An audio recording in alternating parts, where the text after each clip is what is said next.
Hello everyone. To get you started on project one, I'd like to sort of walk through some debugging tools that'll help you debug, which is actually basically the part of project one. So immediately when you pull the code, you'll find that we have an already completed implementation of our array deck. It says here in comment, it is a implementation. And immediately, if I run base deck test, so I'll go ahead and run that, and I'll run the array deck. All of the tests actually are, which is the and that's sort of the code, that's sort of the test that you'll have to walk through in order to find out the error that's in the array deck implementation.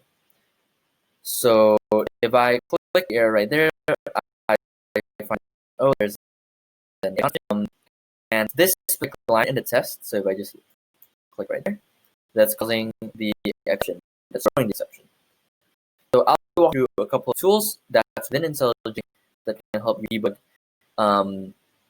for the assignment and more importantly for the assignment going on. So right here in line 235, left click, you'll find that the entire line is highlighted red and there's sort of like this red circle over here. This means that I've set a breakpoint over there. What a breakpoint means is that when I debug the debug button, running the whole point. Right. So as you can see here, this is highlighted blue, which means that this is the code that we're about to run. And right now we can actually click on this J button and we can see all the variables that we have accessible to us.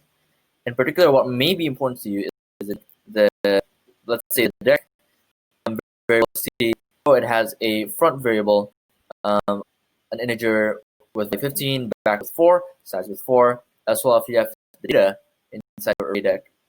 And so first 4 indices are already filled, while others are currently null. So you'll have to, of course, find out exactly what front, back, and size refers to.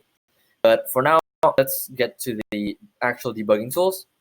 So right now, remove last is a function that can be called, and there's two options for me to do it. I either step over, which is this button, or I can step in.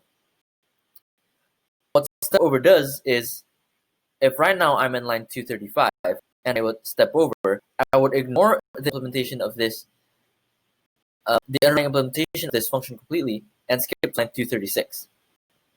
As opposed to if I would step in instead, I would go into the actual context of the remove last function. So that's what we're going to do right now. So if we step into remove last, we'll find that we're now the first line of our remove last function, and you'll see that we can still access our deck. All right, and then so we can just step over the two lines. Particularly that since that was not a function, it actually didn't matter if you would step in or over. So here it says back decrement, and since decrement is a function, we can choose to step in or step over. In this case, I'll just use step over, but here that the value of back will now change. So let's go ahead and over. The value of back has been changed to 10, and it's actually reflected in this sort of visualizer. And then step over. You choose if you feel like it's valid step in, you should. For now, I'm going to step over, and we can step in here as well. But let's say I choose to step over. So this slide here, the debugger to crash. That's actually because this line here is the one that's causing the exception. So you'll want to sort of step into that function or do whatever it takes and to find out exactly what isn't going right with the deck. So that's all I have for you. I hope you have a good time debugging and good luck with project.